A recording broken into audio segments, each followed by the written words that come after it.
बिस्मिल्लाहिर्रहमानिर्रहीम। अस्सलाम वालेकुम students, welcome to our online classes of second year biology. सबसे पहले आप इस चैनल को सब्सक्राइब कर लें और नीचे दिए गए बेल आइकन को क्लिक करें ताकि डेली लेक्चर का नोटिफिकेशन आपको मिलता रहे। तो स्टूडेंट्स, इस चैनल में हम आपको बियोलॉजी पढ़ाएंगे और इस बियोलॉजी का आज हमारा फर्स्ट लेक्चर है। फर्स्ट चैप्टर हमने स्टार्ट करना है। First chapter is homeostasis. Homeostasis, what is homeostasis? सबसे पहले हम ये देखेंगे कि होम्योस्टेसिस है क्या, कहते किसे हैं, ये टर्म जो है इसकी डेफिनेशन क्या है। It is defined as protection of internal environment from harms of fluctuations in external environment. तो इसमें दो एनवायरनमेंट्स की बात हुई है, एक है इंटरनल एनवायरनमेंट और एक है एक्सटर्नल एनवायरनमेंट। तो पहले देखते हैं कि एक्सटर्नल और इंटरनल एनवायरनमेंट्स हैं क्या, फिर हम इस डेफिनेशन को अंडरस्टैंड करेंगे। तो इंटरनल एनवायरनमेंट इनफैक्ट बॉडी के अंदर की जो कंडीशंस हैं उनको कहा जा रहा है।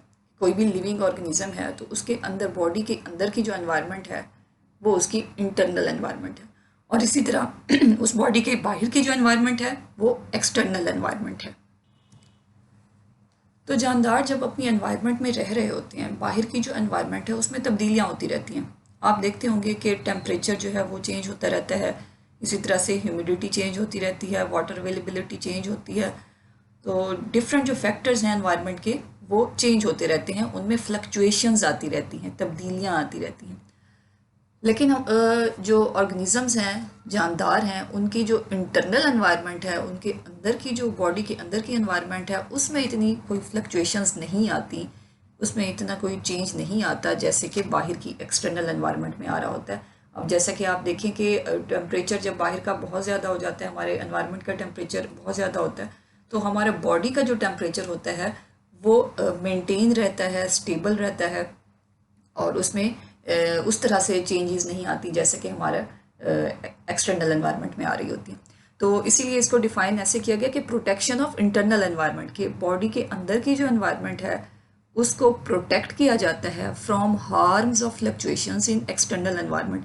बाहर की एनवायरनमेंट में जो तब्दीलियाँ आने की वजह से जो नुकसान उसको हो सकता है बॉडी को, उससे बचाने के लिए बॉडी की इंटरनल एनवायरनमेंट जो है उसको प्रोटेक्ट किया जाता है और उसकी इंटरनल कंडीशंस को मेंटेन रखा जाता है। अब उसकी इंटरनल कंडीशंस क्या हो सकती हैं कि उसका बॉडी टेम्परेचर है, बॉडी टेम्परेचर एनवायरनमेंट के टेम्परेचर के साथ इंक्रीज़ या डिक्रीज़ नहीं करेगा। इसी तरह से उसके अंदर की ऑस्मोटिक कंडीशंस हैं कि उसकी वाटर और सॉल्यूट्स की जो अवेलेबिलिटी है वो भी बाहर की एनवायरनमेंट के साथ इंक्रीज़ या डिक्रीज़ नहीं करेगी। ठीक है, तो स्टूडेंट्स इसमें हम देखेंगे कि कौन से कंपोनेंट्स हैं जो कि इफ़ेक्ट हो सकते हैं by fluctuations of external environment, के बाहर की एनवायरनमेंट की तब्दीलियों की वजह से कौन कौन से फैक्टर्स हैं बॉडी के जिन पे असर पड़ता है। एक तो सबसे पहले उसमें है वाटर, क्योंकि आपको पता है कि जिस्म का में वाटर की कंसनट्रेशन जो अमाउंट है वो बहुत ज़्यादा होती है, तो वो इफ़ेक्ट कर सकती है। और इसी तरह से सॉल्यूट्स जो हैं उन पे असर हो सकता है, और टेम्परेचर जो है। सॉल्यूट्स क्या होते हैं? सॉल्यूट्स का आपको पता होगा कि सॉल्यूट्स क्या हैं, कि जब कोई एक सॉल्यूशन बनता है तो उसमें एक सॉल्वेंट होता है और एक सॉल्यूट होता है। सॉल्वेंट ज़्यादा कंसनट्रेशन में मौजूद होता है, मोस्टली लिक्विड ही होता है या वाटर होता है, और सॉल्यूट जो है वो लिक्विड या सॉलिड, सेमी सॉलिड फॉर्म में कोई भी हो सकता है, और कम कंसनट्रेशन में जो पाया जाता है सॉल्यूशन में वो सॉल्यूट होता है। तो सॉल्यूट की कंसनट्रेशन जो है वो इफ़ेक्ट हो सकती है, वाटर की अमाउंट जो है वो इफ़ेक्ट हो सकती है, और इसके अलावा टेम्परेचर जो है वो इफ़ेक्ट हो सकता है। तो इसको, इस सारी फ्लक्चुएशन से बचने के लिए या बॉडी को प्रोटेक्ट करने के लिए बॉडी के अंदर कुछ मैकेनिज़्म होते हैं जो उसकी इंटरनल कंडीशंस को रेगुलेट करते हैं या मेंटेन करते हैं। इस हवाले से दो टर्म्स हैं, osmo regulation and thermo regulation. तो ऑस्मो रेगुलेशन जो है, फर्स्ट इसकी बात करते हैं। Osmo regulation, osmo term mostly use होती है सॉल्यूट्स के लिए। तो सॉल्यूट का रिलेशन वाटर के साथ होता है कि वाटर की अवेलेबिलिटी के साथ सॉल्यूट जो है मूव करते हैं इनसाइड ऑफ द सेल या आउटसाइड, तो उसको जो मेंटेन करती है बॉडी। तो ये मैकेनिज़्म जो है maintenance of solutes and water, ये जो है ऑस्मो रेगुलेशन कहलाता है। इसी तरह से थर्मो रेगुलेशन है। थर्मो रेगुलेशन जो है it is the regulation of internal temperature, body का टेम्परेचर, लिविंग ऑर्गेनिज्म का, सेल का या बॉडी का जो टेम्परेचर होता है उसको जब मेंटेन करती है बॉडी, तो ये उसकी थर्मो रेगुलेशन कहलाती है। तो इसी तरह से हम बात कर रहे हैं कि इंटरनल एनवायरनमेंट की, कि इंटरनल एनवायरनमेंट जो है वो उसमें कंडीशंस जो हैं वो मेंटेन रहती हैं, स्टेबल रहती हैं, या फिर वो स्टैटिक कंडीशन में रहती हैं कि बहुत ज़्यादा चेंज नहीं होती, फ्लक्चुएट नहीं होती, जिसको हमने कहा कि हम होम्योस्टेसिस कहते हैं। तो हम इसमें बात कर लेते हैं कंट्रोल एट सेल लेवल, कि सेल लेवल की अगर हम बात करें, हम तो अभी तक बात कर रहे हैं ना कि इंटरनल एनवायरनमेंट की, इंटरनल एनवायरनमेंट जो है वो हमारे पूरी बॉडी की हम बात कर रहे हैं, तो उस बॉडी में फिर सेल्स होते हैं। तो सेल लेवल पे हम जब बात करते हैं तो ये एनवायरनमेंट फिर दो कैटेगरीज में डिवाइड हो जाती है, intra cellular and extra cellular. Intra का मतलब है विद इन, इनसाइड, कि सेल के अंदर जो है वो इंट्रा सेलुलर एनवायरनमेंट है, और सेल के बाहर की जो एनवायरनमेंट है, बॉडी के अंदर है लेकिन सेल के बाहर, मतलब दो सेल्स के दरमियान है, बीच में जो उनकी स्पेसिस होती हैं सेल्स के दरमियान, जिसमें इंटरस्टिशियल फ्लूइड होता है, तो वो जो जगह होती है उसे एक्स्ट्रा सेलुलर एनवायरनमेंट कहते हैं। तो इंट्रा सेलुलर सेल के अंदर और सेल के बाहर भी कुछ ना कुछ इस तरह का इफेक्ट पड़ता है कि एक्स्ट्रा सेलुलर जो सेल के बाहर की एनवायरनमेंट है उसमें कुछ तब्दीली हो जाए, तो सेल में क्या तब्दीली हो सकती है या उसमें क्या मेंटेनेंस हो सकती है, इसको भी हम इसमें आगे रीड आउट करते हैं कि आपका जो ये टॉपिक है फर्स्ट कॉन्सेप्ट्स इन होम्योस्टेसिस। तो फर्स्ट हमने थोड़े से इसके पॉइंट्स देख लिए, अब आते हैं आपकी बुक की तरफ। तो बुक का जो आपका फर्स्ट पेज है होम्योस्टेसिस, इसमें कॉन्सेप्ट्स इन होम्योस्टेसिस, चलें इसको देखते हैं हम। Each organism of a species has assumed in evolutionary history a specific set of internal environment at various levels of organization suitable to its surroundings, that is external environment। तो इसमें ये बताया जा रहा है कि जो ऑर्गेनिजम्स हैं, तो ये जो ऑर्गेनिजम्स हैं इनमें स्पेसिफिक सेटअप है इनकी इंटरनल एनवायरनमेंट का, और इसमें डिफरेंट लेवल्स हैं ऑर्गेनाइजेशन की, कि उसमें वो सेल लेवल है, टिश्यू लेवल है, और ये जो इंटरनल एनवायरनमेंट है इसके बाहर जो इसकी जिस एनवायरनमेंट में ये ऑर्गेनिज्म रहता है वो बाहर की जो सराउंडिंग है वो उसकी एक्सटर्नल एनवायरनमेंट है। External environment and it's components fluctuate continuously. तो बाहर की जो एक्सटर्नल एनवायरनमेंट है, आपने देखा है कि क्लाइमेटिक कंडीशंस चेंज होती रहती हैं और इसी तरह से वेदर चेंज होता है, तो उसके साथ साथ हमारे जो एनवायरनमेंट के कंपोनेंट्स होते हैं, जैसे कि उसमें लाइट है, उसमें वाटर अवेलेबिलिटी है, उसमें टेम्परेचर है, ह्यूमिडिटी है, तो ये सारी चीज़ें क्या हैं एनवायरनमेंट की, ये चेंज होती रहती हैं, फ्लक्चुएट करती रहती हैं, इसमें तब्दीलियाँ आती रहती हैं मुसलसल। However, the organism resists and manages these changes by making adjustments to keep its own internal fluctuations within a narrow range, thus protecting internal environment from the harms of the fluctuations।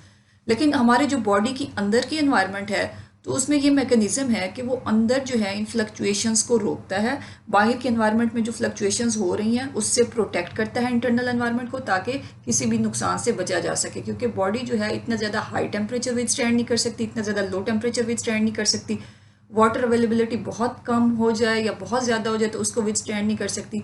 तो हर organism की body के अंदर जो है उसमें उसकी specific range होती है जिसमें वो थोड़ा बहुत कम ज़्यादा होता है, लेकिन उस रेंज से बाहर वो नहीं जाता या उससे बहुत ज़्यादा एक्सीड नहीं करता।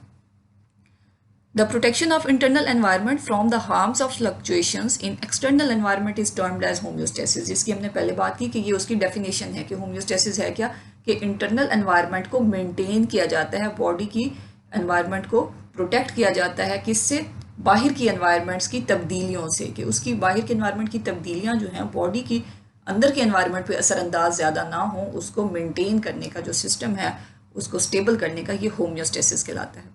The homeostasis keeps the internal fluctuations in a narrow range with various control systems compared to wider external fluctuations। तो जो होम्योस्टेसिस है ये क्या करता है, ये अंदर की इंटरनल फ्लक्चुएशंस तक रखता है इन तब्दीलियों को। फ्लक्चुएशंस की एक रेंज है इंटरनल जिसमें बॉडी जो है वो विदस्टैंड कर सकती है, उससे ज़्यादा एक्सीड नहीं होने देता, क्योंकि बाहर की जो एक्सटर्नल फ्लक्चुएशंस हैं वो आप देख रहे हैं कि उसमें लिखा है कि वो वाइडर हैं, वो बहुत ज़्यादा हो सकती हैं, चेंज बहुत ज़्यादा हो सकता है, लेकिन अंदर के एनवायरनमेंट में चेंज जो है वो माइन्यूट सा आता है, एक नैरो सी रेंज होती है जिसमें टेम्परेचर कम ज़्यादा हो सकता है या वाटर अवेलेबिलिटी। फिर है कि most susceptible components of internal environment that may be affected by fluctuations in external environments are water, solutes and temperature. जैसे हमने पहले बात की कि जो कंपोनेंट्स इफेक्ट हो सकते हैं वो ये तीन हैं, वाटर हैं, सॉल्यूट्स हैं और टेम्परेचर है। Also, the mechanism an organism has adopted to eliminate harmful nitrogenous waste depends upon the availability of water. और वाटर की अवेलेबिलिटी इतनी ज़्यादा अहमियत क्यों रखती है, इम्पॉर्टेंट क्यों है? क्योंकि ये एक्सक्रीशन के या एलिमिनेशन के जो प्रोसेस है उसमें वाटर की अवेलेबिलिटी जो है बहुत ज़रूरी है। नाइट्रोजनस वेस्ट की जब एलिमिनेशन होती है, एक्सक्रीशन, तो उसके ये नेक्स्ट टॉपिक्स में हम पढ़ेंगे, तो वो डिपेंड करती है upon the availability of water.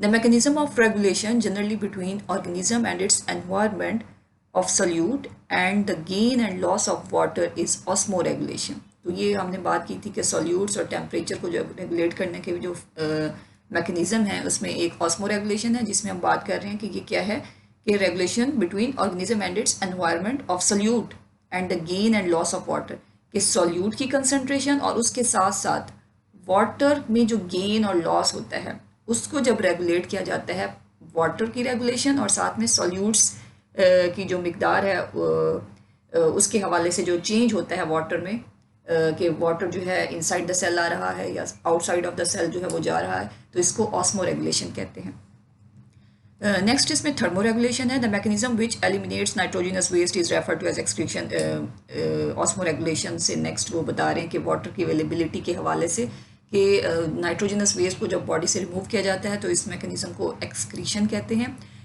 Where as maintenance of internal temperature within a tolerable range is designated as thermoregulation. और थर्मो रेगुलेशन क्या है कि इंटरनल टेम्परेचर को जब मेंटेन किया जाता है, हमने कहा कि इंटरनल जो इन्वायरमेंट है उसमें भी एक नैरो सी रेंज होती है जिसमें थोड़ी बहुत इन्वायरमेंट के बाहर के इन्वायरमेंट के साथ साथ थोड़ी बहुत तब्दीली होती है उस अपनी एक नैरो रेंज में। तो वो जो रेंज होती है वो टॉलरेबल रेंज, कि जिसको टॉलरेट कर सकता है ऑर्गेनिज्म, जिसमें विद स्टैंड कर सकता है, उसको बर्दाश्त कर सकता है उस तब्दीली को, तो उतनी थोड़ी सी माइन्यूट जो चेंजिंग्स हैं वो बॉडी में होती हैं, और अदरवाइज बाकी जो फ्लक्चुएशंस वाइड रेंज में हैं वो नहीं हो पाती ड्यू टू थर्मो रेगुलेशन, कि उसमें मैकेनिज्म है बॉडी को टेम्परेचर रेगुलेट करने का। Likewise, the control systems among intracellular and extracellular internal environment of an organism also at cell level keep fluctuating in narrow range in intracellular within cell membrane compared to in extracellular environment।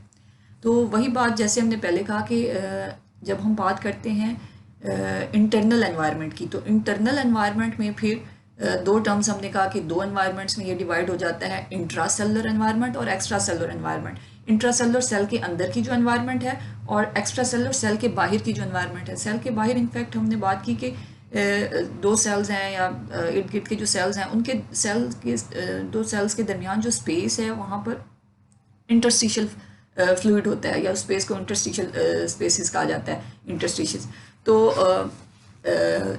इसमें extra cellular environment में और intracellular environment में भी तब्दीलियाँ आती रहती हैं, fluctuations होती रहती हैं, कि सेल के बाहर जो तब्दीलियाँ आती हैं वो सेल के अंदर की तब्दीलियों को असरअंदाज कर सकती हैं। Here, in addition to solute and water, various essential metabolites, hormones, etc. are kept in a required range. तो इसमें सिर्फ सॉल्यूट्स और वाटर नहीं, बल्कि वो कहते हैं कि मेटाबोलाइट्स और हार्मोन्स जो हैं ये भी अपनी एक रिक्वायर्ड रेंज या अमाउंट तक जो है ये मेंटेन रहते हैं। मेटाबोलाइट्स क्या हैं? मेटाबोलाइट्स सेल के मेटाबॉलिज्म के तौर पे सेल में जब कोई प्रोसेस होता है, चाहे वो कैटाबॉलिज्म या एनाबॉलिज्म का है, या आप फर्स्ट ईयर में आपने ये टर्म्स पढ़ी होंगी, तो उसके नतीजे में जो प्रोडक्ट्स बनते हैं मेटाबोलाइट्स कहलाते हैं। तो वो जो मेटाबोलाइट्स हैं या हार्मोन्स जो कि बॉडी के बहुत सारे एंजाइमेटिक रिएक्शंस जो हैं उनको कंट्रोल करते हैं और उसको फंक्शन करते हैं बॉडी के डिफरेंट एंजाइम्स का। तो इसमें ये दोनों चीज़ें जो हैं ये भी अपनी रिक्वायर्ड रेंज तक जो है ये मेंटेन रहती हैं। Homeostasis does not mean to keep a fixed internal environment as changes maintained within a specific range are necessary for normal body functions. तो होम्योस्टेसिस का मतलब ये नहीं है कि इंटरनल जो एनवायरनमेंट है, अंदर की बॉडी की जो एनवायरनमेंट है, उसमें जो भी फैक्टर्स हैं, जो भी कंडीशंस हैं वो बिल्कुल फिक्स रहती हैं। फिक्स नहीं रहती। हमने बात की थी कि उसमें भी एक नैरो रेंज है, उसमें भी एक माइन्यूट सी चेंजेस के हवाले से उसमें फ्लेक्सिबिलिटी है कि उसके अंदर एक स्पेसिफिक रेंज तक जो है वो कंडीशंस जो हैं चेंज हो सकती हैं। टेम्परेचर बाहर का बहुत ज़्यादा अगर ड्रॉप कर गया है, बहुत कम हो गया है, तो बॉडी का टेम्परेचर बहुत ज़्यादा उस हिसाब से तो ड्रॉप नहीं करेगा, लेकिन उसमें थोड़ा सा माइन्यूट सा चेंज आएगा, उसका जो टॉलरेबल रेंज है। और इसी तरह से बाहर का टेम्परेचर जब बहुत ज़्यादा इंक्रीज़ करता है एक्सटर्नल एनवायरनमेंट का, तो इसी तरह उस हिसाब से तो इंटरनल एनवायरनमेंट में बॉडी टेम्परेचर राइज नहीं करता, लेकिन थोड़ा बहुत चेंज जो है उसमें आता है जो उसकी टॉलरेबल रेंज है। तो फॉर एग्जांपल वाटर अवेलेबिलिटी में fluctuate tremendously for the organisms in the external environment from abundant supply to almost dry conditions. However, the quantity of water in the body, that is internal environment, may vary in response to abundant supply and dry condition, but in a narrow range. हर जगह यही बात होगी कि बाहर की जो changes हैं उनमें जो फ्लक्चुएशंस बाहर के एनवायरनमेंट में आ रही हैं वो बहुत ज़्यादा होती हैं, लेकिन बॉडी के अंदर फिर इंटरनल एनवायरनमेंट में जो उसके रिस्पांस के तौर पे जो तब्दीली होती है, चेंजेस होती हैं, वो एक नैरो रेंज में होती हैं। जैसे कि वाटर अवेलेबिलिटी के हवाले से भी हम कह सकते हैं। प्लांट्स के हवाले से अगर हम बात करें तो प्लांट्स में अगर एकदम से बहुत ज़्यादा ड्राई कंडीशन आ जाती है तो उसमें भी उनका जो है उसको वो इफ़ेक्ट कर सकती है, और अबंडेंट सप्लाई जो है वो उसको इफ़ेक्ट कर सकती है। और जो लिविंग ऑर्गेनिजम्स में हम एनिमल्स की बात करते हैं तो एनिमल्स में जो है उसको उसकी जो फ्लक्चुएशंस हैं बहुत ज़्यादा नहीं होती, नैरो रेंज में होती हैं, जिसको बॉडी जो है वो टॉलरेट कर सकती है। The control systems would not let the body flooded with water in abundant supply. तो बॉडी के जो कंट्रोल सिस्टम होता है वो बॉडी को, अब बाहर के एनवायरनमेंट में अगर पानी बहुत ज़्यादा है, वाटर की अवेलेबिलिटी बहुत ज़्यादा है, तो इसका मतलब ये नहीं है कि वो सारा का सारा वाटर जो है वो बॉडी के अंदर चला जाएगा, फ्लडेड हो जाएगी बॉडी। तो उसमें कंट्रोल सिस्टम्स होते हैं जो कि कंट्रोल करते हैं और उसको मेंटेन करते हैं। And also not to dehydrate in dry conditions.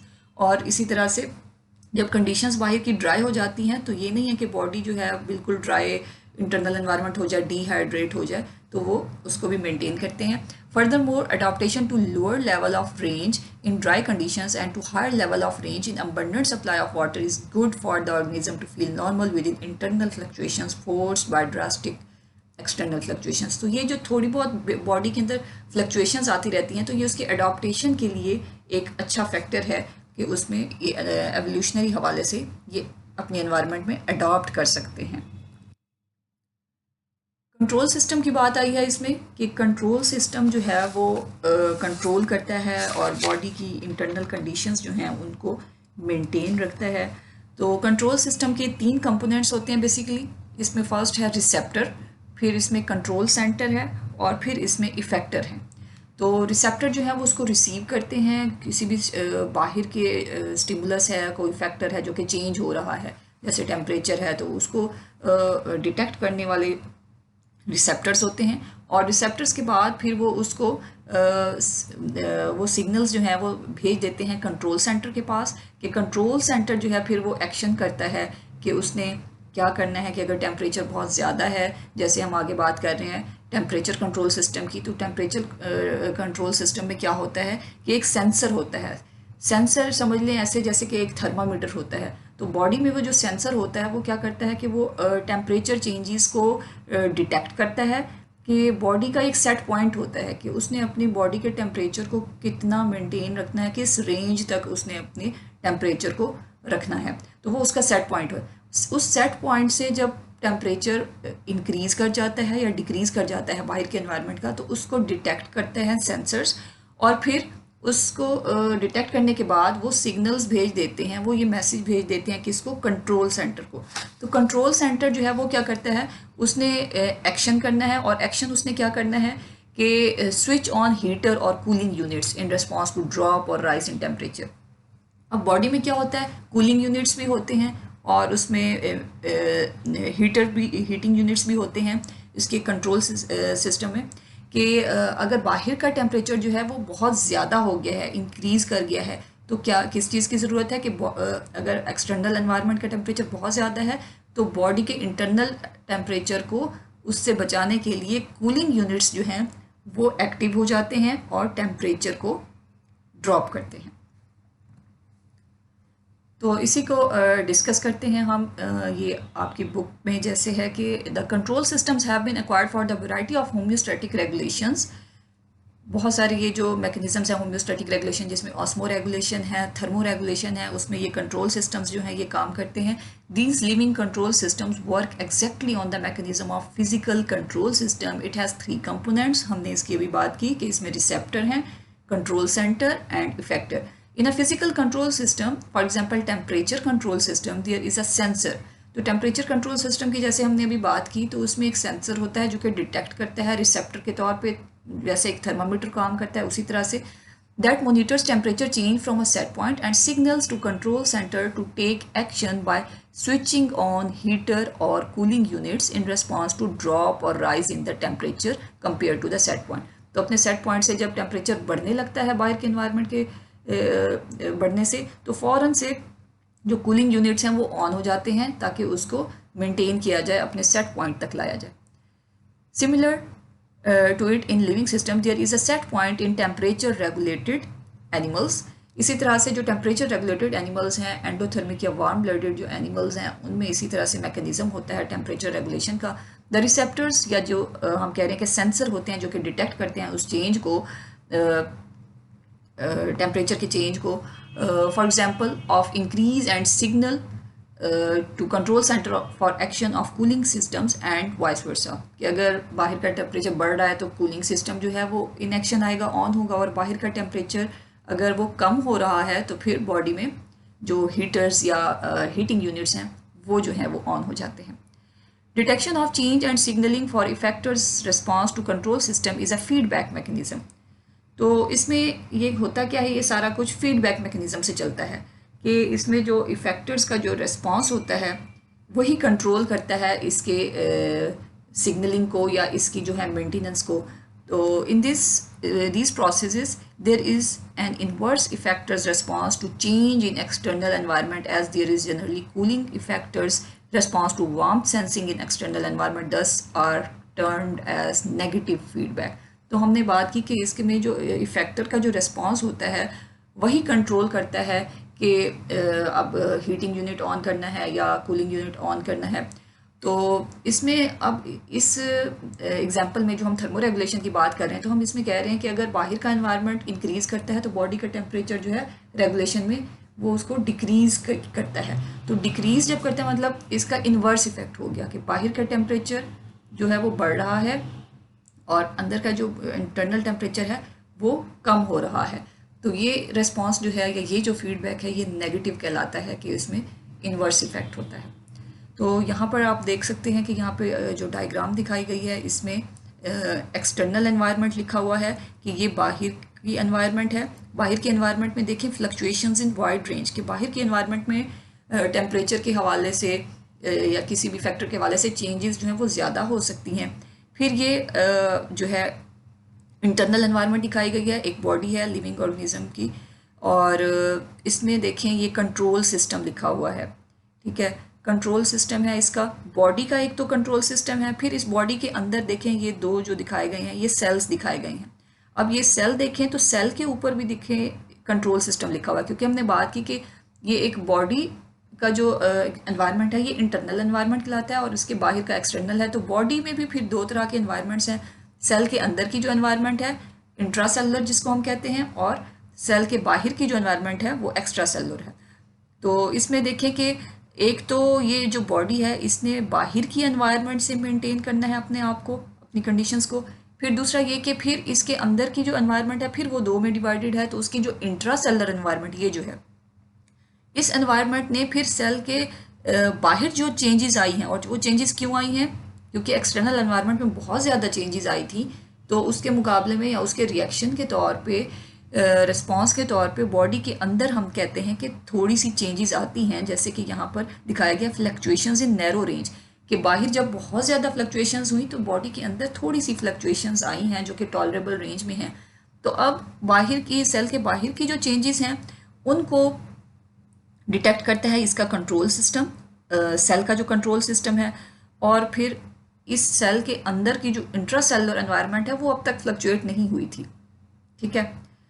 तो ये बाहर की जो अब एनवायरनमेंट एक्स्ट्रा सेलुलर एनवायरनमेंट है, सेल के बाहर के एनवायरनमेंट, वहाँ जब फ्लक्चुएशंस आई तो वो थोड़ी सी फ्लक्चुएशंस जो हैं वो फिर सेल में आ सकती हैं। अब देखिए इसमें ये जो एरो दिखाया गया है एक्सटर्नल एनवायरनमेंट का, ये सबसे ज़्यादा बड़ा दिखाया गया कि फ्लक्चुएशंस जो हैं एक्सटर्नल एनवायरनमेंट में बहुत ज़्यादा हैं। फिर सेल के अंदर जो है इसकी जो फ्लक्चुएशंस हैं, यहाँ पे देखें कि ये एरो जो है वो कम दिखाया गया है कि फ्लक्चुएशंस जो है नैरो रेंज में आ रही हैं बॉडी के अंदर। बॉडी के अंदर जो है ये इतनी फ्लक्चुएशंस हैं, और फिर अगर सेल के अंदर की हम बात करें तो सेल में देखें उससे भी कम फिर चेंजेस हो रही हैं या फ्लक्चुएशंस हो रही हैं। तो ये एक कंट्रोलिंग सिस्टम दिखाया गया है। Next over topic is osmo regulation. इसी में जैसे हमने बात की थी कि होम्योस्टेसिस के वाले से जब हम पढ़ते हैं तो उसमें दो ही मैकेनिज़्म जो है वो पढ़े जाते हैं, osmo regulation and thermo regulation. Osmo regulation जिसमें हमने बात की थी कि सॉल्यूट्स और वाटर के रिलेशन से हम पढ़ते हैं ये, तो वाटर रिलेशंस ऑफ सेल हम देखेंगे पहले। Water is the solvent of the solutes in the cell, कि सेल में सॉल्यूट्स के लिए जो अबंडेंट सॉल्वेंट होता है जिसमें वो डिज़ोल्व होते हैं वो वाटर ही है। Each cell has been adapted to a defined quantity of water in relation to salts in it to perform its function. तो हर सेल में जो है डिफाइंड क्वांटिटी होती है, मखसूस अमाउंट होती है वाटर की, जिसमें वो अपने अंदर मौजूद जो सॉल्यूट्स हैं, साल्ट्स हैं, उसको डिज़ोल्व करते हैं और अपने फंक्शंस जो हैं वो परफॉर्म करते हैं। Homeostatic mechanisms generally maintain this concentration, और ये जो कंसंट्रेशन है सॉल्यूट्स की, मतलब साल्ट्स की कंसंट्रेशन या वाटर की जो अमाउंट है सेल के अंदर, उसको मेंटेन किया जाता है होम्योस्टैटिक मैकेनिज्म के ज़रिए। तो यहाँ पे हम देखते हैं कि balance of water and solutes in the body, कि बॉडी के अंदर किस तरह से ये बैलेंस होता है। Cells consistently encounter changing extracellular environment, it may be of diluted solution compared to the cell concentration, thus designated as hypotonic environment. The more concentrated external environment is termed as hypertonic, and that resembles to internal solution is the isotonic. तो students इसमें तीन जो terms हैं, hypotonic environment, hypertonic environment and isotonic environment, ये जहन में रखें। तो इसमें हम देख लेते हैं कि जैसे यहाँ डायग्राम में आप देखें दिखाया गया है कि तीन तरह के सॉल्यूशंस दिखाए गए हैं और इनमें सेल्स दिखाए गए हैं। ये सॉल्यूशंस के अंदर इनके ये सेल्स हैं। तो सबसे पहले ये जो सेंटर वाला है जिसको आइसोटोनिक लिखा हुआ है, इसमें देखें तो सेल की जो ये शेप आपको नज़र आ रही है, ये एक नॉर्मल सेल की शेप है, ठीक है। तो आइसोटोनिक, हाइपोटोनिक और हाइपरटोनिक होता क्या है? आइसोटोनिक में की अगर हम बात करते हैं तो आइसो मीन्स सेम, सेम क्या? Same concentration of solutes and water जो है। अगर वाटर और सॉल्यूट की कंसंट्रेशन सेल में उतनी ही है जितनी कि उसके बाहर के एनवायरनमेंट में है, तो ये कहलाता है आइसोटोनिक। मतलब ये कि अगर एक सेल को हम एक ऐसे सॉल्यूशन में रख देते हैं जो कि आइसोटोनिक है, सेल के अंदर जितनी वाटर कंसंट्रेशन उसमें थी, बाहर के एनवायरनमेंट में भी सेम ही कंसंट्रेशन है सॉल्यूट्स और वाटर की, तो उसमें कोई चेंज नहीं आएगा, वो वैसे का वैसे रहेगा। नॉर्मल सेल अपनी जो शेप है वो उसकी मेंटेन रहेगी। लेकिन अगर हम उस सेल को रख लेते हैं एक हाइपोटोनिक सॉल्यूशन में, तो हाइपोटोनिक क्या होता है? हाइपो मीन्स लेस, तो लेस सॉल्यूट्स, मतलब एक ऐसा सॉल्यूशन जिसमें सॉल्यूट्स जो हैं वो कंसंट्रेशन में, अमाउंट में वो कम है। हाइपो मीन्स लेस, तो ये एक ऐसा सॉल्यूशन है हाइपोटोनिक सॉल्यूशन जिसमें वाटर की कंसंट्रेशन ज़्यादा है और सॉल्यूट्स की कंसंट्रेशन कम है। हाइपो मीन्स लेस, लेस क्या? Less solutes. सॉल्यूट्स जब कम है तो वाटर ऑब्वियसली उसकी अमाउंट जो है वो ज़्यादा है। तो उसमें जब एक सेल को रख दिया जाता है, जैसे इसमें आपने देखा कि हाइपोटोनिक सॉल्यूशन में ये सेल है, तो उसकी शेप नॉर्मल सेल से जो है वो चेंज हो गई है। लिखा हुआ है कि टर्जिड सेल जो है टर्जिड हो गया है, वो फूल गया है और उसकी शेप जो है देखें इस तरह से चेंज हो गई है, और उसमें वाटर जो है उसके सेल के अंदर जाने की वजह से वो इस तरह से टर्जिड हो गया है। अब वाटर जो है वो आप जहन में रखें कि वाटर हमेशा मूव करता है अपनी हायर कंसंट्रेशन से लोअर कंसंट्रेशन की तरफ। तो जैसे हमने बात की कि ये सेल हमने हाइपोटोनिक सॉल्यूशन में रखा हुआ है, एक ऐसा सॉल्यूशन जिसमें वाटर तो ज़्यादा है, सॉल्यूट्स कम है, और उस वहाँ से वाटर किसकी निस्बत ज़्यादा है? हम बात कर रहे हैं कंपेयर टू द सेल, कि इसके सेल और सॉल्यूशन को जब हम कंपेयर करते हैं तो हम कहते हैं कि उसमें सॉल्यूट्स जो हैं बाहर के सॉल्यूशन में कम है as compare to the solutes in cell की निस्बत। और वाटर जो है वो बाहर के एनवायरनमेंट में जो है वो ज़्यादा है as compare to the cell. तो सेल में वाटर कम है बनिस्बत उसके बाहर के सॉल्यूशन में। तो ज़्यादा से कम की तरफ बाहर के सॉल्यूशन से सेल की तरफ वाटर जब अंदर एंटर होता है तो वो उसको टर्जिट कर देता है और इस तरह से उसकी शेप दिखाई गई है। फिर इसमें आ जाता है ये नेक्स्ट जो लास्ट वन है, इसको देखें, ये हाइपरटोनिक सॉल्यूशन में एक सेल को रखा गया है। तो उसमें रखने के बाद देखें उसकी जो चेंज हो गई है शेप, वो श्रंकन सेल लिखा हुआ है कि सेल जो है अपने नॉर्मल सेल के स्ट्रक्चर से चेंज हो गया है, श्रंक हो गया है, और जैसे उसके अंदर से वाटर जो है वो लॉस हो गया हो। तो हाइपरटोनिक सॉल्यूशन क्या है कि इस सेल को एक ऐसे सॉल्यूशन में रखा गया है जिसमें सॉल्यूशन में सॉल्यूट्स की कंसंट्रेशन जो है वो ज़्यादा है। हाइपरटोनिक, हाइपर मीन्स मोर, तो उसमें सॉल्यूशन में क्या है कि सॉल्यूट्स जो हैं सेल की निस्बत कंसंट्रेशन में ज़्यादा हैं। तो सॉल्यूट्स ज़्यादा है मीन्स वाटर कम है, ठीक है। सॉल्यूट्स ज़्यादा हैं और वाटर जो है सॉल्यूशन में कम है, किसकी निस्बत? सेल की निस्बत। मतलब सेल में वाटर ज़्यादा है और बाहर सॉल्यूशन जो है उसमें वाटर कम है। तो ज़्यादा से कम की तरफ जब वाटर मूव करता है तो सेल से वाटर जो है वो रिमूव होके वो बाहर के सॉल्यूशन में चला जाएगा, जिसकी वजह से वो जो सेल है वो सिकुड़ जाएगा, श्रिंक हो जाएगा। The hypotonic environment osmotically causes entry of water into the cell and renders the cell solutions diluted। जैसे कि पहला जो है सॉल्यूशन हाइपोटोनिक, उसमें क्या है कि वाटर जो है सेल के अंदर चला जाता है और the cell also becomes turgid, और सेल को जो है वो टर्जिड कर देता है। Thus it may B harm, और ये नुकसानदेह हो सकता है कि जब सेल बहुत ज़्यादा टर्जिड हो सकता है हो जाता है तो वो उसको सेल डेथ की तरफ ले जा सकता है। The hypertonic environment on the other hand renders cell solutions concentrated and shrinks the cell due to loss of water. और फिर जो हाइपरटोनिक एनवायरनमेंट की हमने बात की, उसमें भी देखें कि सेल की जो शेप है वो श्रंकन दिखाई गई है कि लॉस ऑफ वाटर की वजह से जब उसका पानी जो है वो रिमूव होके सॉल्यूशन में चला जाता है तो उसकी जो शेप है वो इस तरह से श्रंकन हो जाती है। To prevent this situation, cells osmoregulate themselves to keep water and salts balance in plants and animals।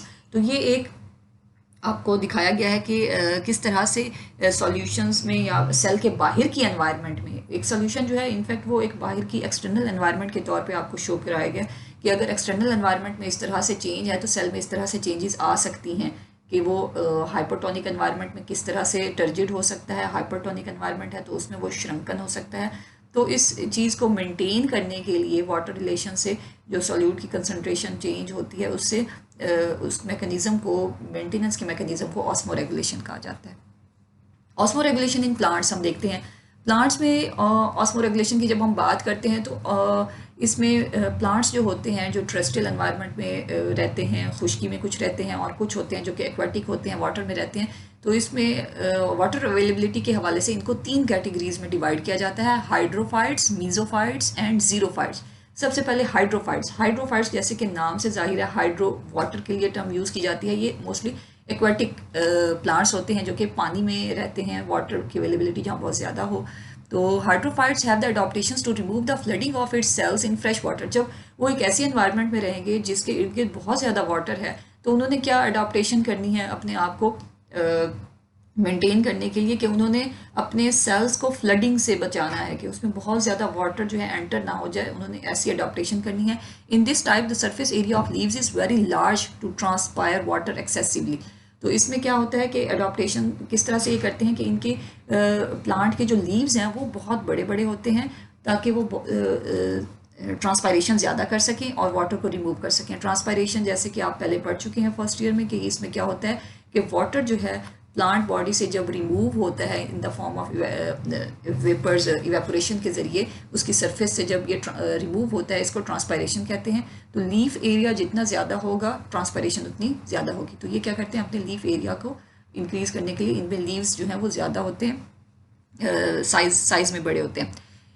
Extensive stomata are present on the upper surface facing the atmosphere to promote loss of water. और इसके अलावा क्या होता है कि इसमें जो stomata होते हैं, हम पढ़ते हैं कि स्टोमेटा के ज़रिए जो है ट्रांसपायरेशन ज़्यादा होती है। स्टोमेटा जो है वो इसमें माइन्यूट सी ओपनिंग्स पोर्स होते हैं लीव्स के ऊपर, तो जितने ज़्यादा स्टोमेटा होंगे ट्रांसपायरेशन उतनी ज़्यादा होगी। तो इसमें एक तो लीव्स का सरफेस एरिया ज़्यादा होता है और दूसरा स्टोमेटा जो है वो भी तादाद में ज़्यादा होते हैं ताकि ट्रांसपायरेशन ज़्यादा कर सकें और सेल के बॉडी के अंदर जो है वो अगर वाटर ज़्यादा है तो उसको रिमूव कर सकें।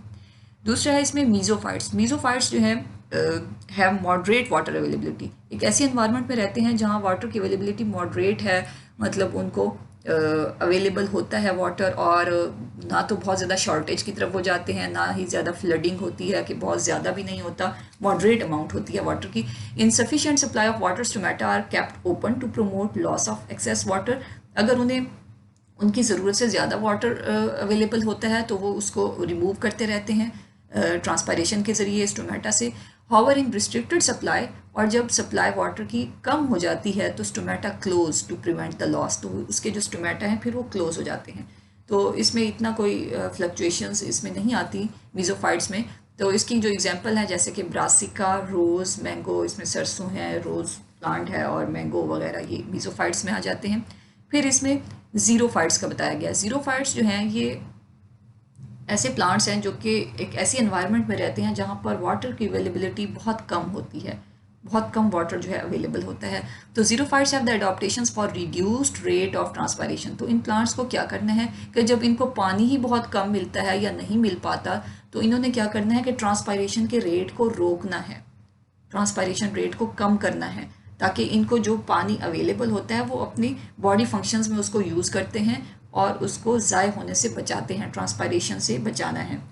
Many xerophytes possess small thick leaves to limit water loss by reducing surface area proportional to the volume. तो इनमें क्या होता है कि इनकी लीव्स का जो सरफेस एरिया है वो कम होता है।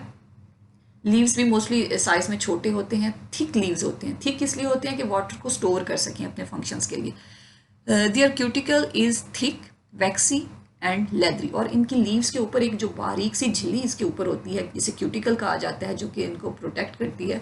तो वो क्या है, थिक होती है, वैक्सी होती है और लेदरी होती है। थिक लेदरी इसलिए होती है कि वो क्यूटिकल के ज़रिए भी ट्रांसपायरेशन होती है, तो उस ट्रांसपायरेशन को भी रोका जा सके। जब वो थिक होगी तो ट्रांसपायरेशन जो है वो वहाँ से नहीं हो सकेगी। Stomata are on lower surface of leaves and located in depression. इसके जो स्टोमेटा होंगे वो लोअर सरफेस पे होंगे, तादाद में भी कम होंगे और डिप्रेशंस में मौजूद होंगे, ओपनली मौजूद नहीं होंगे सरफेस पे, ताकि ट्रांसपायरेशन रेट कम हो। सेम एज कैक्टाई, ये कैक्टस की जमा है cacti, during the drier season shed their leaves to restrict transpiration completely. तो कैक्टाई जो है इनमें देखा गया है कि जब बहुत ज़्यादा ड्राइस्ट कंडीशन हो जाती है, वाटर अवेलेबिलिटी बिल्कुल भी नहीं होती, पानी अवेलेबल नहीं होता, तो ये क्या करते हैं, ये अपने लीव्स जो हैं ये शेड कर देते हैं, गिरा देते हैं, रिमूव कर देते हैं, और ट्रांसपायरेशन ताकि मुकम्मल तौर पे जो है वो रुक जाए, बॉडी में जो वाटर मौजूद है वो कहीं ज़ाय ना हो जाए, तो उससे बचने के लिए ये अपने लीव्स जो हैं वो गिरा देते हैं।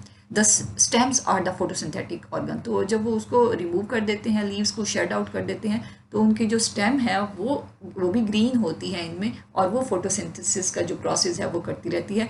इन rainy season stem restores water for use in dry condition, और जैसे ही फिर बारिश वगैरह होती है, पानी अवेलेबल होता है, तो ये जितना पानी उनको मिलता है उसको ले लेते हैं, अपने अंदर स्टोर कर लेते हैं, ताकि बाद में जब ड्राई कंडीशंस आएँ तो उसमें अपने इस वाटर को स्टोर्ड वाटर जो है उसको यूटिलाइज कर सकें।